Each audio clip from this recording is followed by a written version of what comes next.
Well, it's just, I kind of, they came here and I felt like they were quite smug and they came with this Sunderland presence, and I just wanted to let them know that you're in our house. Do you know what I mean? And you play by our rules. This is Wycombe, this is Adams Park, and we are who we are. We're second in the table, you are wherever you are. And it's just like, respect us. No, no, no, no.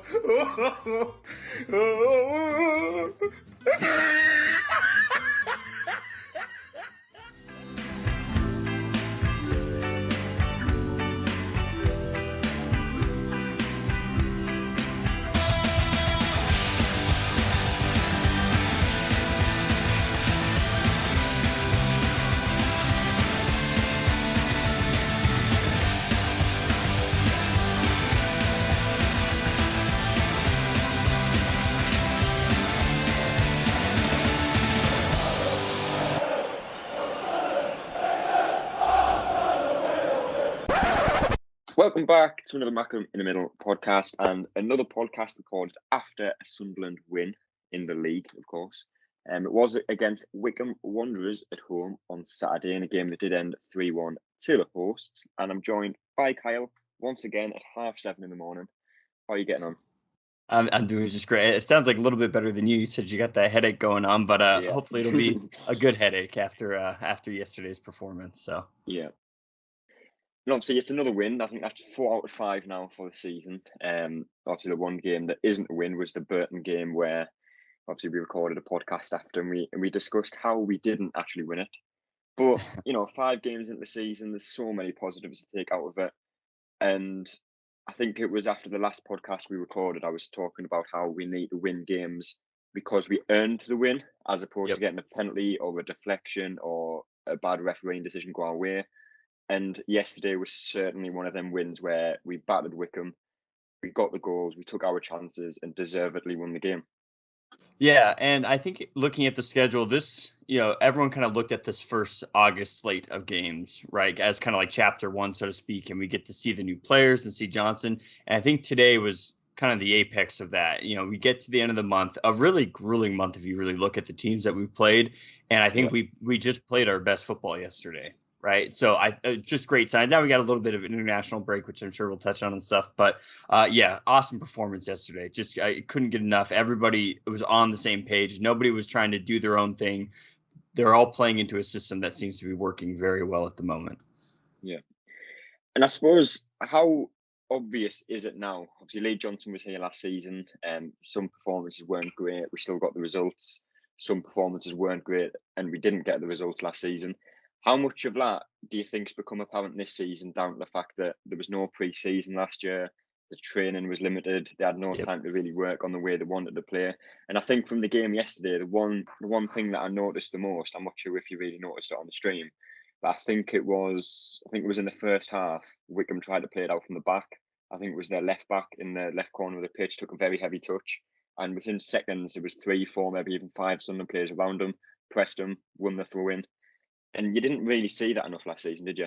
No, not at all. And fitness could have very well been an issue with that last season. And we know the effects of COVID and things like that do affect endurance and conditioning. So, but I think just like with what you said, it's every time you watch football, everyone's just press, run the press. And it does require coordination. It requires everybody being on the same page, because I remember last season it would be Gooch who'd be making that press, and he'd look behind him and have his arms up and be like, well, where's the rest of us? So you can just show the conditioning for one's a lot better, and just the coordination. Everybody's on the same page when it comes to pressing, and you have to be. Otherwise, it's just it's not effective. And very effective yesterday. I love to see it. Yeah. And again, I don't want to keep going back to last season, but the comparison, considering that the players that we've brought in, obviously I think it's 7 or 8 players we've brought in now. A lot of them haven't played too much. Obviously Niall Huggins played in the Cup, hasn't featured in the league. Alves the same, Broadhead the same. It's pretty much the same core of players, but against teams last season that we would struggle against. Obviously Wycombe weren't in our league last season, but the point still stands against that type of opposition where they are quite hard to break down. They are going to frustrate you. They are going to slow the game down at every single opportunity that they get. We now look capable of breaking teams down fairly easily. Yeah. And the thing I noticed from Wycombe, because I thought it was going to be even more frustrating, and they played their style of of football, which is it's the Gareth Ainsworth, whatever you want to call it, but but I credit to them for at least kind of showing up and actually trying to play, which at was it times. yeah, right. Yeah, right. I mean, like we've mentioned on previous pods, there's been other teams who come up to the Stadium of Light and just it's just terrible to watch because they don't have any desire to play football. They don't have any desire to let us play.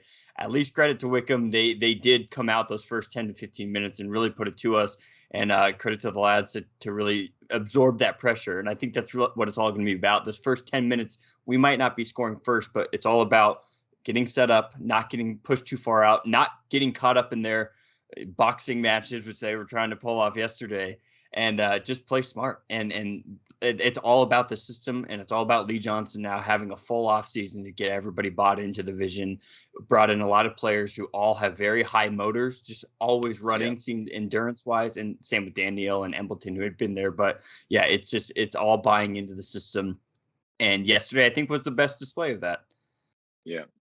Well, look at the team that did start for Sunderland, and I think it was pretty much the team that most people expected to see, barring maybe one or two. Patterson was starting in goal again. Burge was on the bench. Winchester in at right back, Flanagan, Doyle, and Dennis Serkin. Daniel, Luke O'Neill, Lyndon Gooch, Elliot Embleton, Aidan McGeady, and Ross Stewart. And I say it's the team that most people would have predicted by one or two because we spoke a lot recently about Aidan McGeady and how he hasn't really hit the ground running this season. We were saying it might be time for someone else to come in, let him be that impact player that we bring on if we need to. Obviously, Aidan O'Brien scored a hat-trick midweek. I think people were expecting him to start, and realistically, I think he should. But at the same time, Wycombe, notoriously a team that are hard to break down. Like I say, slow the game down. Yep. It is kind of the game that has always suited McGeady.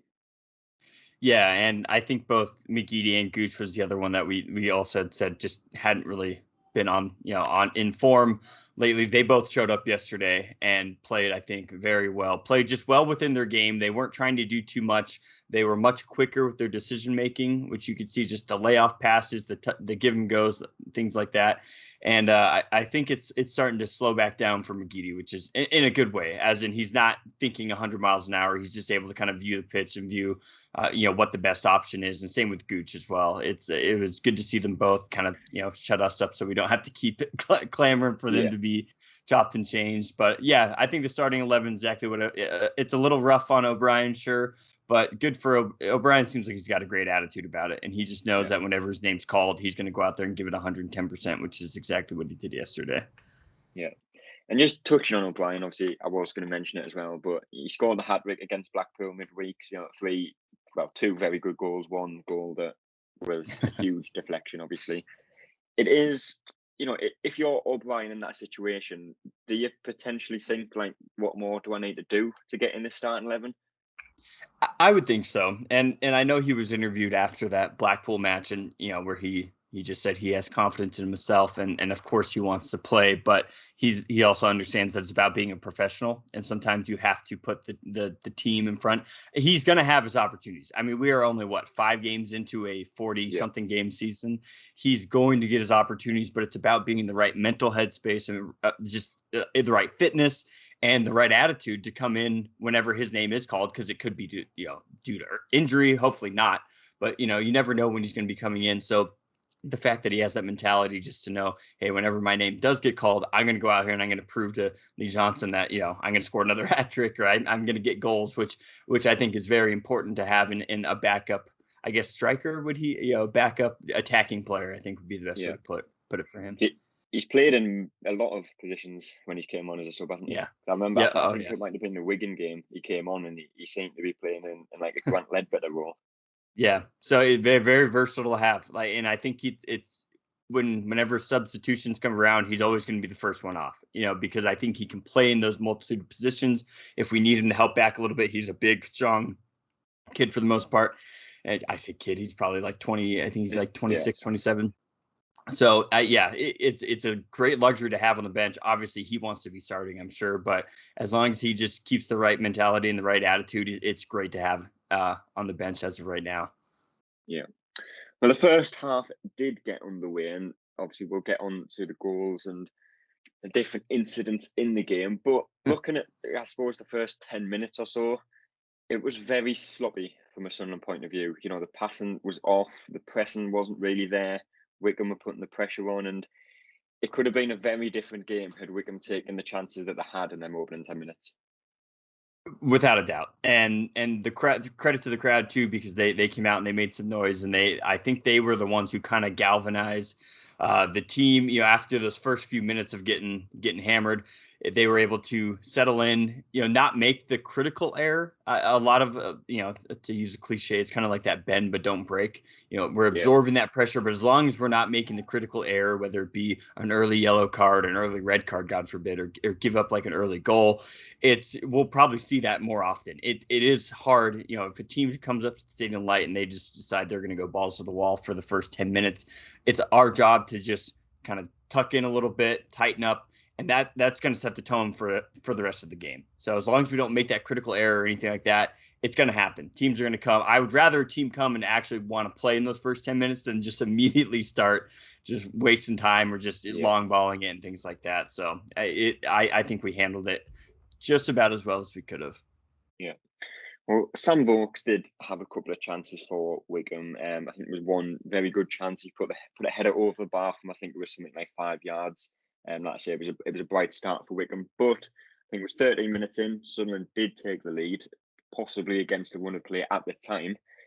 Embleton, who, you know, we've praised so many times this season so far, he's on the right hand side. I think he was. He's put a ball into Stewart, who's, I think, was header hit the far post, bounced over the line. It was 1-0. And I think it was Jamie McAllister said it after the game. He's kind of compared the relationship that Embleton and Stewart have to the relationship that McGeady and White had last season. And it is starting to show that they do know where each other are going to be. Obviously, it's not just them two. You look at the link up between Gooch and Embleton in the game as well. But they do seem to have a real idea of how each other are going to play it. Whereas last season, again, other than McGeady and White, no one really knew where people would be, where they would be going, where they wanted the ball. But this season they do. Right. And I think what we saw last season too, with most of that service coming from McGeady, it was always coming from the one side and always coming from pretty wide as well. The thing I really like about Embleton is that he's able to possess the ball in and around the box and then make that quick, you know, either the cross that he had into Ross yesterday, I didn't think it had enough power on it.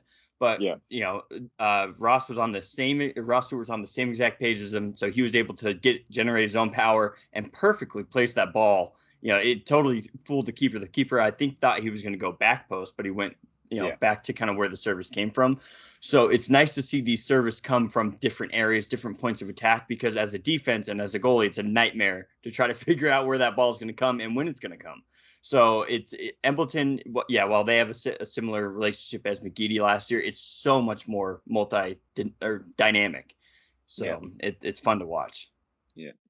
It was 4 minutes later. It was 2-0. Embleton, again, heavily involved, as I mentioned just then, the link-up play between him and Gooch, again on the right-hand side. Embleton played into Gooch, made the run. Gooch played it back to him, and it's just a great finish. You know, he placed it in the top corner from what I think was about 20, maybe 25 yards. And again, you know, that's the type of goal that McGeady would have scored last season, potentially even Chris Maguire in the early seasons in this division. Just a great finish. Yeah, and that's something that you see that's after an off season and about 5 games, everybody playing together, and especially Gooch and Embleton. As soon as the ball went out of bounds for the throw in, you could see Gooch look back at Embleton, and I think immediately were on the same page. Like, and credit to Gooch, you know, we've criticized him for taking too long on the ball and taking that extra touch, but especially in yesterday's game, and this was a prime example of it, and a quick decision making, a perfectly weighted just kind of wall pass right back to Embleton. And I think as soon as you saw Embleton square up for it, you knew it was going in. And because we had seen him take that similar shot a few times and just be a little bit wide, this one you just knew it was going in. And it was just a beautiful run and play, beautiful little interchange, and it ended up in Embleton's first goal at the Stadium of Light, right? It was, because he scored. Was it? I think it was in the cup. He scored away, wasn't it? And that was his first goal.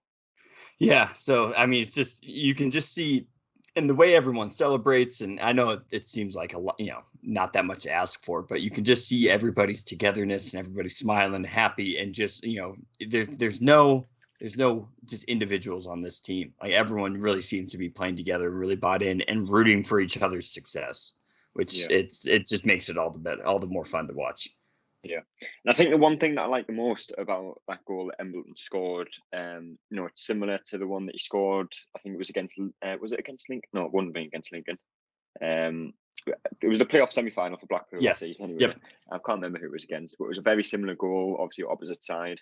You've seen some of the goals that he scored for like the under-23s, England youth level. It's not a hit and hope. It's one of them finishes that is purely based on technique, and he's shown that throughout the game, not just the goal, but the cross, when he gets the ball, his ball control, getting past the player, playing that pass. Yep. He's just a very clean player with a lot of technique. And we haven't had too many players like that in this league. No, especially one with both feet like he's got. It's just, you forget about like how difficult that is to have both feet at your disposal to be able to make that cut. Because I know what's going to happen is he's going to be in a similar position again, and then instead of pulling the trigger on a shot, he's going to either look to slot it in. Ross Stewart can run behind and a little slot in pass, or he can cut it back on his right foot and go near post, right? So it's just the fact that he's now kind of able to set up these defenses to think, hey, you've seen me score a goal from this spot, but watch this, right? And pull something else off. So, God, he's just such a good player. And everyone says, oh, look, how do we send him on loan? And hindsight's 2020, obviously. But I think he needed that confidence. He needed that time away from the team, and we just weren't in a position. Which sounds ridiculous, but weren't in a position to take a risk on him. But it's paid off. Timing's everything. Timing is everything. We've been here, in League One for far too long, but the timing and the structure is going to pay off in the long run. Eventually, hopefully. Yeah, God, I hope so. Yeah. Well, I said we'd talk about the goals and the incidents, and we'll get on to the incident now. 30 minutes in, I really don't know what happened. It was out of the corner of my eye that I saw it. I've watched it back on Twitter. I know a few people were talking about it as well. I think they mentioned it on the stream that Sunderland provide and on the EFL show on Saturday night. I not have a clue who it was for Wycombe, but Luke O'Nien off the ball, seemingly punched, and I've watched it back, and it is one of them where if someone punches you like that in the street, you're probably not going to go down and roll around because there wasn't too much force behind it. Right. But in the law of the game, if the referee's seen that, which again, there's 4 officials there, that's what they're there to do. They've somehow missed it. It's a red card. Yeah. That's kind of the dark arts, right? Gamesmanship, whatever you want to call it. But it's, Luke O'Nien and that player had kind of been, I think O'Nien had a little bit of his jersey, but I mean, nothing egregious or anything like that. Yeah. And it looked like the player wound up for a punch and then halfway through to connecting realized like, okay, I gotta calm down a little bit.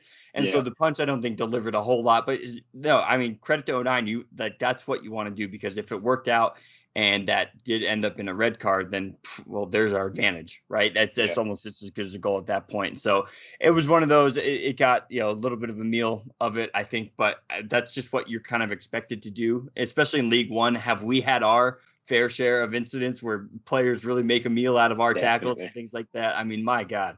So it is what it is. I'm sure the EFL will probably look at it. Yeah, like if it resulted in suspension, I understand it because it was a punch at the end of the day. But I hope if it's like a 5-game suspension or something, that'd be a little bit ridiculous. But at the end of the day, you got to live with the consequence. And if you were let 09 get in your head that much, then maybe the stadium and the crowd rattled that player for Wycombe. But yeah, they got off pretty easy, I think. Yeah. And I'm not going to sit here and say, VAR should be in League One, because ultimately, I think if VAR was in League One, we'd probably still be sitting watching the game now. With how many decisions that go against you or aren't the right decision. Oh, yeah. But, you've got the linesman who has to have seen it. I was in a completely different side of the stadium watching the ball, no interest in what else was happening. Even I saw it. You've got the 4th official who should be watching. You've got the referee. You've got the opposite linesman. How's no one seen it? Yeah, it was kind of tucked away in the middle there. Yeah, and you saw him fall. And that incident was one, but I felt like there's a few other off the ball incidents as well in that first half and kind of in the second half as well that just didn't get called. See, I don't know if the refs were just too absorbed and it was a little bit off the ball, so maybe they just weren't watching. But yeah, it was one of those where at least even the fourth official has to be seeing something, Yeah. So yeah, it just sums up League One, doesn't it? I mean, it's just you could punch somebody in the face on the field. I'm sure a fan could run on the field and punch somebody in the face and nothing would happen. Game would just resume. The refs just have too much going on apparently. So Yeah. Well, after that, after 2 goals, after that red card incident, they never got a red card.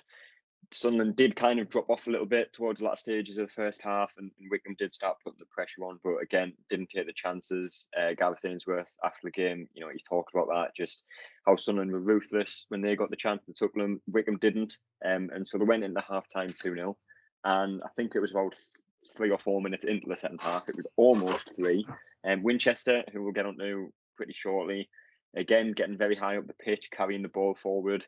Low effort towards Stockdale, saved it behind for a corner. But Winchester, he looks like a natural fullback now.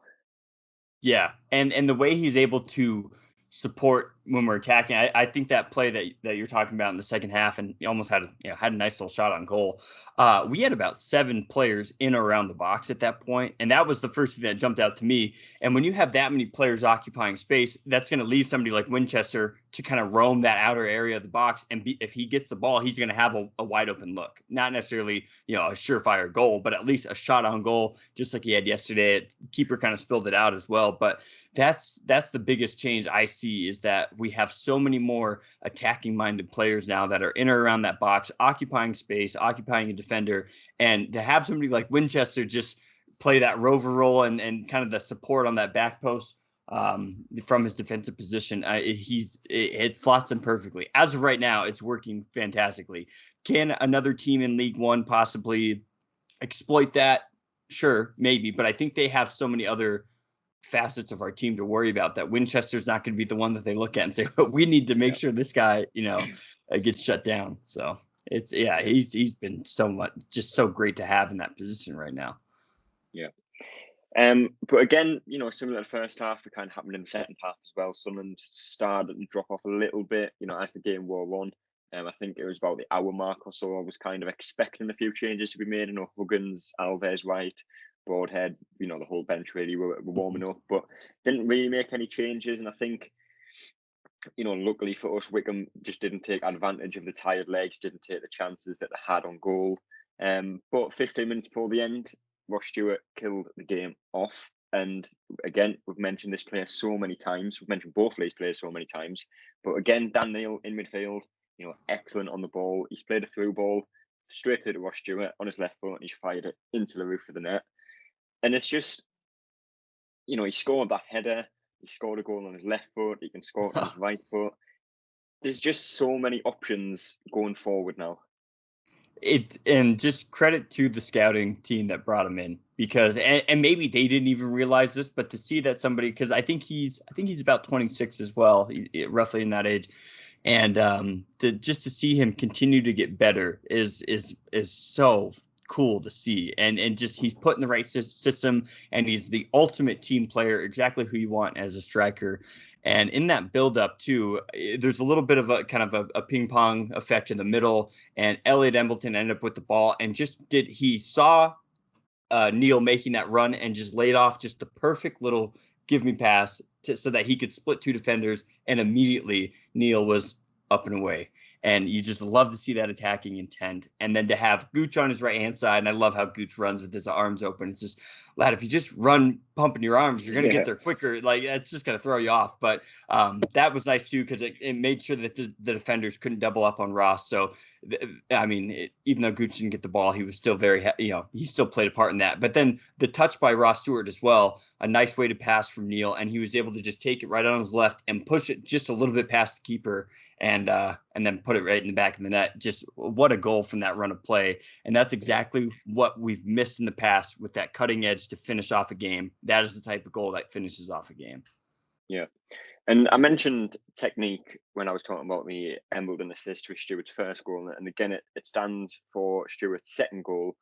And not so much for Embleton this one, but again, Dan Neil, even the whole midfield, obviously, O'Nien, he's not the most technical player, But when Corey Evans comes in, against Wigan, you just saw what he brings to the team. He's very calm on the ball, very collected. He can play, he can play a short pass, play a long pass. Yep. It's just very refreshing to have midfielders who, if you look at Scowen, I was quite a fan of Scowen. I think, he'd probably still be quite a valuable player to have around this season. He did the hard work. If you're winning the game with 15 minutes to go, bringing him on for the energy in midfield would probably be a good option. Yeah, and that was exactly what I noticed as well yesterday too. With Luke O'Nien, definitely played that role, doing the dirty work, and then all he would do, he wasn't making those Hollywood type passes, or he wasn't trying to make the big switch. All he was doing is, hey, where's Neil and where's Embleton? Let me get them the ball, because they're the ones who have the ability to find that next pass. So the system right now is working very well. And when Corey Evans does come back, it'll be really interesting to see where he fits in. I think probably giving Luke a little bit of rest to especially get that shoulder right and things like that is probably going to be where that comes into play. But to have just different options in the midfield instead of Scowen doing the work, getting the ball, and then passing it to someone like Grant, who would then just hold the ball and then pass it out. It's just, It's so nice to have attacking-minded midfielders again. Yeah. Well, it was 3-1. We did make a few changes, and none of them really had an impact on the game. And I think it was 92nd, maybe even 93rd minute, Wycombe pulled one back. And it was realistically the only way they were going to score. A massive deflection. Patterson had no chance. I think it was Bailey Wright who's kind of stuck his head out to try and deflect the shot away from goal, ended up deflecting it into the goal. But obviously, that aside, you could maybe look at and think, could we have closed them down a little bit quicker? Possibly. But ultimately, if you're Lee Johnson in this situation, looking back on the game, there's not really any negatives. Everyone stayed healthy for the most part, which I think is the biggest thing. Yeah, giving up that goal, it's unfortunate that it couldn't be a clean sheet. But just like you said, what was actually really fun to see is Akinfenwa come on and just he was their best player. I mean, I know he is the definition of just a brick shit house, but like he is just to have somebody that big and just have quick feet like he does. He can't run worth a damn, but he just cannot. But just every single ball that went in that area, he was winning. And I think that's a really good test for those young players, because there's no way any of them had come up against a player who's like that. And there's enough of them sprinkled through the league. I think Akinfenwa was quite the unique individual. But so I think that was a good challenge for the team to stay engaged. I mean, we were up a few goals at that point, but you got to stay engaged. You got to stay locked in. Something like that can happen. Thankfully enough, it didn't hurt us really in any way. Maybe God, if that's the goal difference that that screws us out in the end, that would be interesting. But no, I think Johnson has to be very happy with that, with the performance all around, and it gives us something to build on for these next 2 weeks. We get a nice little break, I guess. So yeah. We'll move into player ratings, and since it's only us two, we should be able to get through these quite quick, especially compared to usual. But starting with Patterson, just can't remember having to make a save. So I feel like I'm always harsh with ratings like this when they don't really have anything to do, but there's not much to really rate them off. So I've gone with a 6. Yeah, I couldn't really argue for or against anything more than that. So yeah, he was there when he needed to be. Had a few nice call outs and getting the ball, but still young, still inexperienced, and that'll come with time. So yeah. And Winchester at right back again, and like I said right at the start, he just looks very natural at right back, considering he's brought in as a midfielder, and I think probably played midfield for most of his career. Obviously, he's played for Forest Green. I think it was Oldham. He played with Lee Johnson played under Lee Johnson, I should say. Drove forward with the ball well, nearly got himself another goal. Don't really remember him doing anything wrong, so I went with an 8 for Winchester.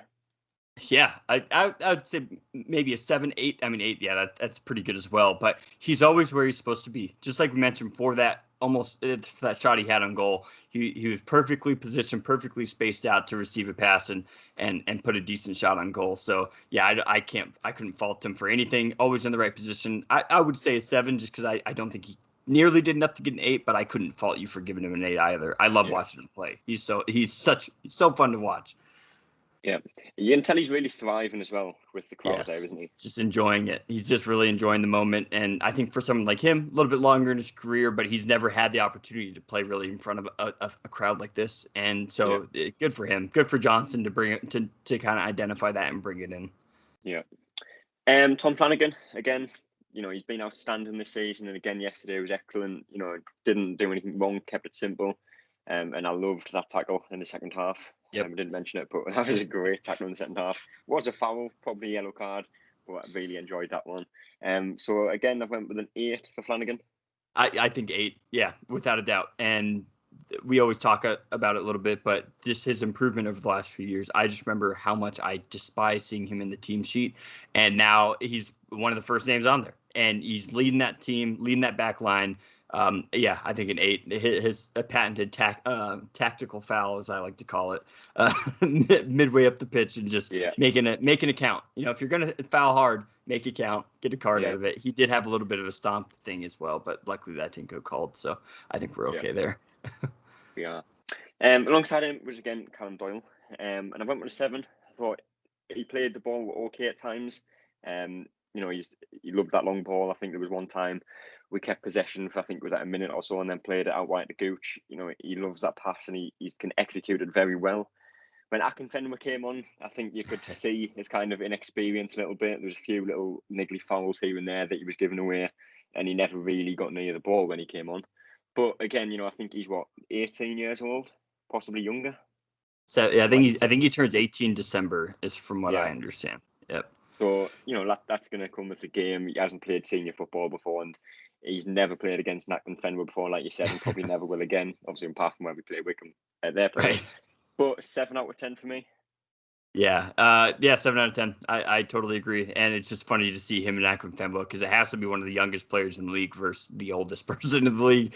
And Akinfenwa did have a nice chest trap, little touch right over Doyle's head, and that's where you saw the experience versus the inexperience. It's just that quick touch to get up and over somebody's head like that, and then one-time volleyed on goal. Patterson was right there, thankfully, but I think that's a learning lesson. So he's learning every single game, and to have him come out with 7s, 6s, and 7s consistently is it's only going to get better from here. So I think Akinfenwa was probably old enough to be his dad, isn't he? What's he, 39?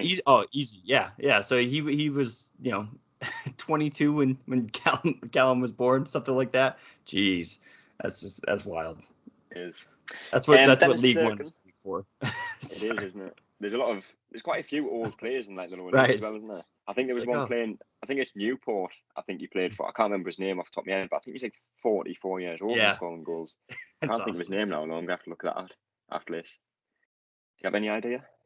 I wouldn't know. I know surprisingly a decent amount of League One compared to most, I think, American football fans, but not I don't think that much. I haven't studied the lore of League One yet, so I'm gonna have to investigate that one after. I'm gonna have to find that.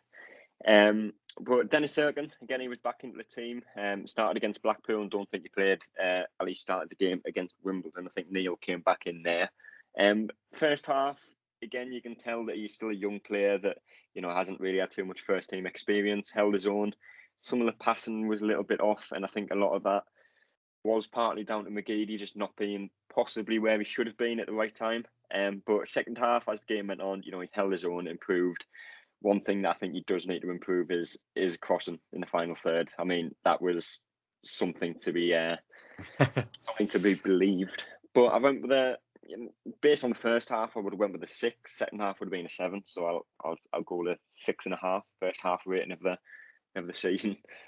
Which I think is an improvement for him. He looked more fit for sure. His positioning was better. The game speed, I think he's adjusted to a little bit. But I've seen a lot of people kind of like make that Hume comparison in a way, right? He does just everything that Hume does.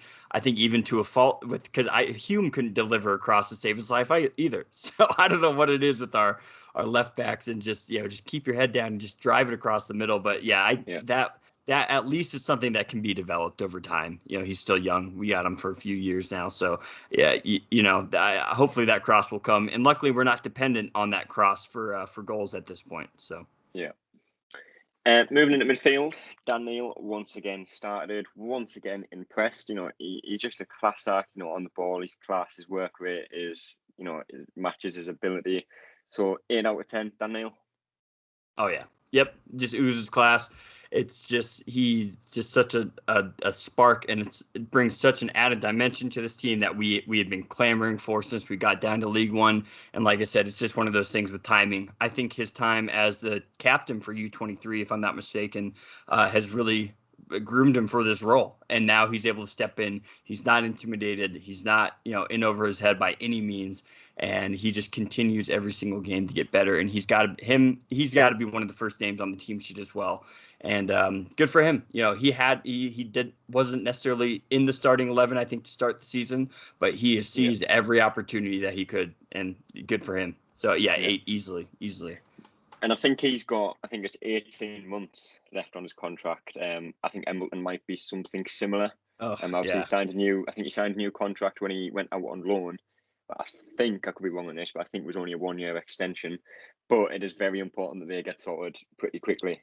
Absolutely. And I think especially right now, you have this 2-week window, and I think a lot of those negotiations can kind of go on now, where they're able to kind of sit and analyze things. You can tell he enjoys it, his reaction to the crowd and stuff. So in this next 2 weeks, that's a great opportunity to sit down and start discussing those things so that we're not stuck, a month or two before the deadline of his contract and not have something in place. So get it done now. Get it done now. So, yeah.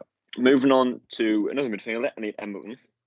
He's got the assist, a very well taken goal, third of the is it second of the season? Was it because he scored against? Was it MK Dons he scored against? Yes. Yep. Second of the season. Second of the season. And I think he's got a few assists as well here and there. And I do get a real sense that this will kind of become a running theme with Embleton. As it was McGeady in the last few seasons, where you kind of start expecting this from him. Obviously still quite a young player. I think he's 23, 24, I think, possibly younger. I'm not entirely sure. But when McGeady was playing last season, you'd come on a podcast, you'd be like, "Yep, 8 out of 10, move on." Embleton is really kind of forming into that player, and I went with a 9 for Embleton. Yep, I think well-deserved 9 as well, because this was a huge game for us coming into it. Wycombe were pegged to be in and around the top. They just came down from a championship season, and just to have him slide in and kind of relish that moment and want to get on the ball. He's always looking to check back and always get on the ball, and he's making the right decisions. And if he does happen to lose the ball, he's hustling back to get it back. And I think a 9 is very well deserved. I think this is a glimpse of the Elliot Embleton experience of just he's got everything in his locker, and he's just about, if the other team allows him to play, it's going to work out. But as soon as they start to really try to mark him out of the game, we're going to have the other players step up as well. But I think he's got the right mentality to kind of own that number 8, right? It's just distribute that ball perfectly. So a great game from him yesterday. Yeah, the English Santi Cazorla, I thought of. Done. Yeah, done. It's got me thinking, what do players need to do to get a 10 from us on this podcast? Great question. It would really have to be, man, like the 4 goal 4 assist game from McGeady and Wyke last season. I think that warrants a 10. I think you're right though, man. Yeah, we are a little bit critical, but I think we just expect more, right? We expect better. We want to see better, and until I know for a fact that that's the best someone can play, I don't want to give them a 10 until I know for a fact like that is a world. I want to be just amazed, and I'm just pleasantly pleased at this moment. So maybe I have high standards. Last midfielder, Luke O'Nien. Again, some people love him, some people hate him. Yesterday, I thought he was much improved. Don't think he was at his best, but I think he was a lot better than he has been recently. Made some vital challenges. A couple at the back where he's made a very important block or very important tackle. His passing was a lot better. I think it might have been Wimbledon. His passing was a little bit off. He was taking a little bit longer on the ball and kind of slowed us down a little bit. Thought he was much better with that yesterday. But I went with a 7 for O'Nien. Yep, 7 is exactly where I had him as well. He is the embodiment of the player that you love to have on your team, but has got to be a nightmare to play against because he's always just in and around and just kind of stirring the pot a little bit, and it's resulted in him taking a punch. So that's how you know he's doing his job well. He's just and I watch all like kind of the all access stuff and the behind the scenes, and he's just so nice to everybody. You just love to see it, and he's got to be just a great guy in the locker room as well. So yeah, 7. He did his role, played well, and definitely got them off their game a little bit. Yeah, and then Gooch, again another improvement from the Wimbledon game. Yep. When he got the ball, he looked dangerous. A couple of times he's carried the ball forward very, very well. I think there was one where he drove literally from right back up until their corner flag won the throw in, and I think that is what when he's on his day, that's what he brings to the team. Would have been nice to see him get a goal, get an assist, or maybe even have a shot on goal. Because I don't really remember him having too many chances or too many efforts, and that's probably the one criticism that I would give him from yesterday's game. But ultimately, much improved. So I went with a 7 for Gooch as well. Yep. And I think the biggest change is that he made those decisions a lot quicker. The goal to Embleton was a one-time pass, and then he peeled off to try to make a run toward goal, but it allowed Embleton that space. So his quick decision-making, quick passes, he always helps back. He's always running 100 miles an hour. And it's kind of nice that those goals haven't come yet because he's going to stay hungry. So he's going to show up in a game where we need a goal, and it's not coming from Embleton or Ross Stewart or McGeady, and it's going to be Gooch, and he's going to be the guy who is so hungry for that goal. He's going to keep taking those chances, and as long as it's not to the detriment of the team, which it hasn't been yet, then he's great to have in the squad. So I think 7 very fair. Yeah. McGeady didn't lose the ball much. That's what I put when I wrote the match report. He didn't lose the ball much, whereas again going back to the Wimbledon game, almost every touch was kind of a loss of possession. Didn't do that much yesterday, but again, when he got the ball, he did very little with it. There was times yesterday he looked a little bit more dangerous than he has so far this season, but he just seems to have lost a yard of pace.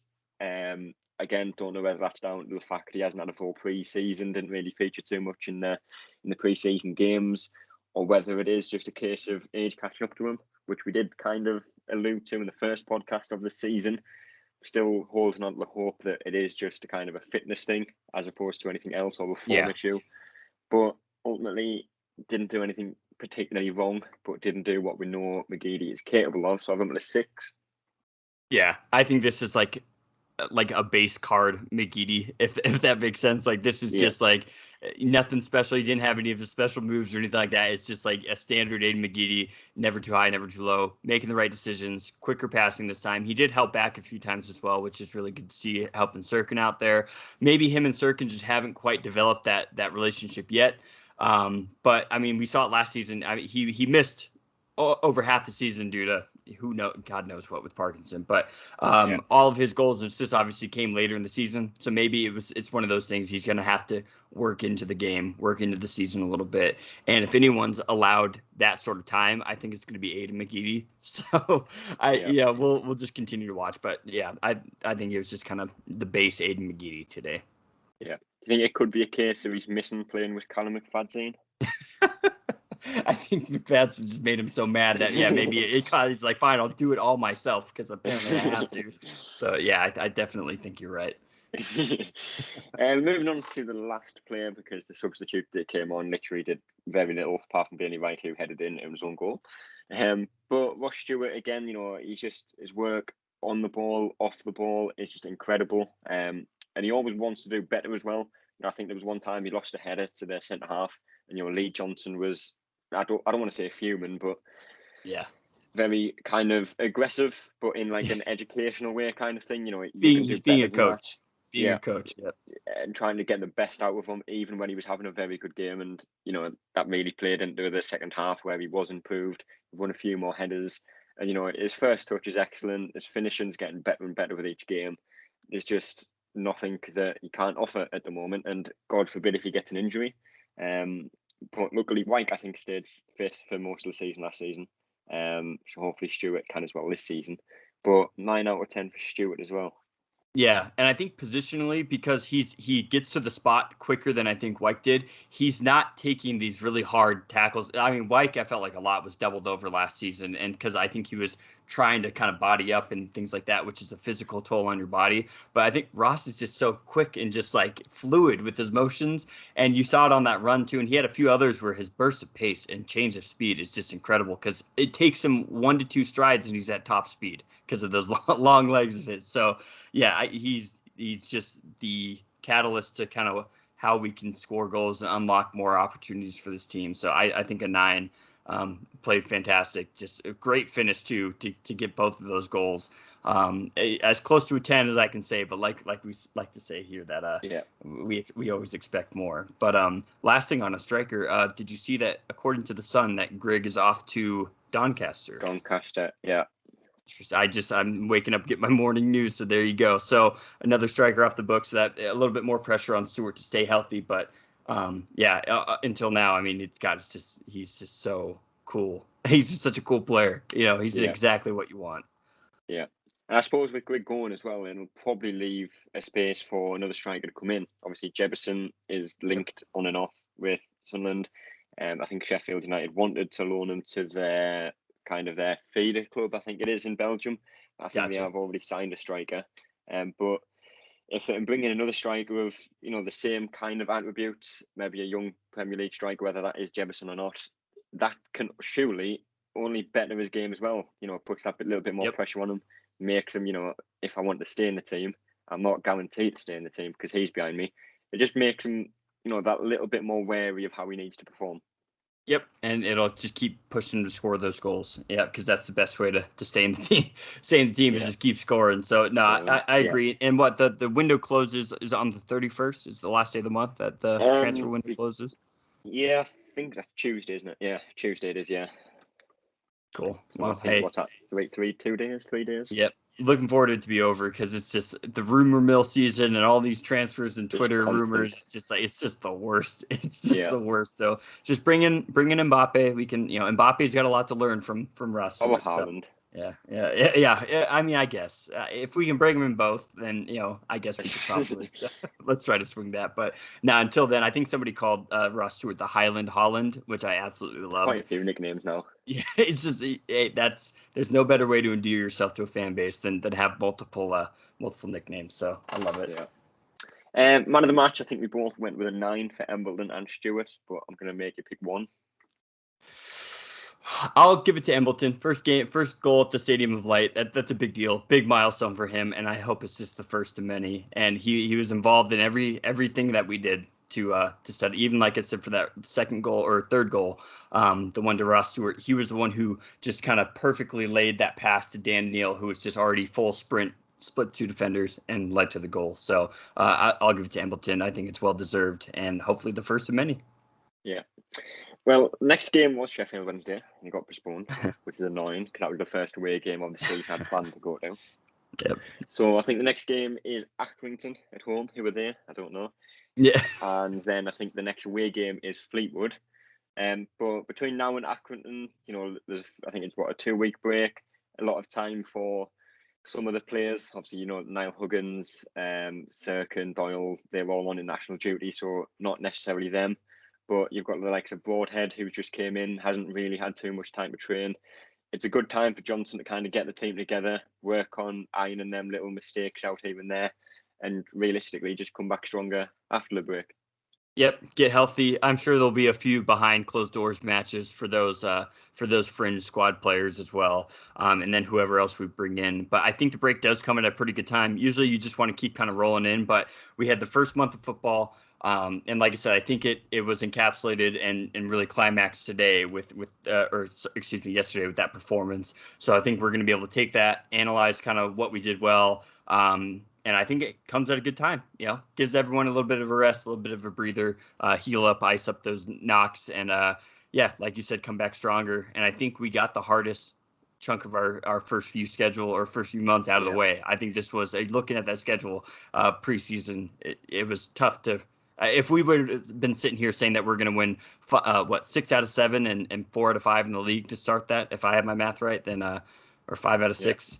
Whatever it is, it's about as good as the season, gives a start to a season as we could have hoped. Yeah.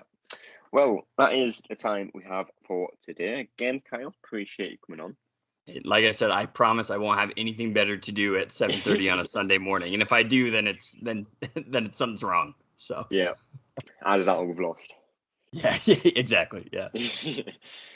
But obviously between now and I think it's the 11th, there's not really too much on. from a Sunderland point of view. So we'll be back after the Accrington game on the Sunday. But between now and then, I think it's on Tuesday, we are recording a podcast with an ex-Sunderland player who did play in around 2002 to 2006. That's all, folks.